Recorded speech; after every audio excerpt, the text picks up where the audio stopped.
চারিদিকে সবুজ পাহাড়, শিউলি ফুলের গন্ধ আর সন্ধ্যার নরম আলোয় তারার মতো জ্বলতে থাকা জোনাকির দল।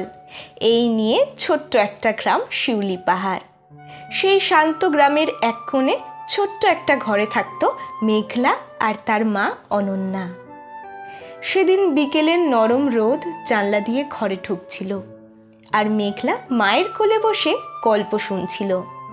হঠাৎ সে দেখল জানলার বাইরে কারা যেন বলল, আজ নারী দিবস।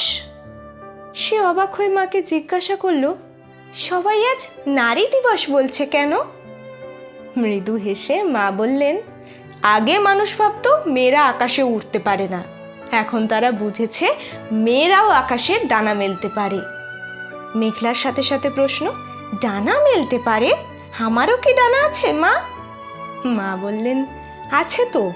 পড়াশুনো করে সাহস দেখিয়ে নিজের কথা বলতে শিখলে আর অন্যায়ের সামনে হার না মানলে দেখবে অবশ্যই তুমি ডানা মেলে আকাশে উঠতে পারছো।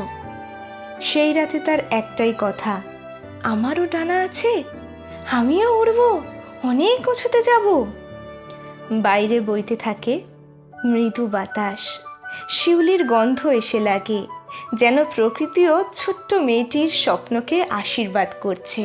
মেঘলা কল্পনা করতে থাকে, ছোট্ট পাহাড়ের উপরে দাঁড়িয়ে সে দুহাত মেলে দিচ্ছে, যেন সত্যিই তার ডানা আছে।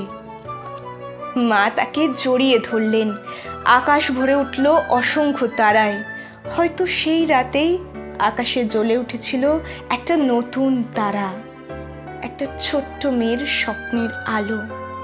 কারণ প্রতিটি মেয়েরই ডানা আছে, শুধু সেই ডানায় ভর করে একদিন তাকে উড়ে যেতে হয় নিজের আকাশের দিকে।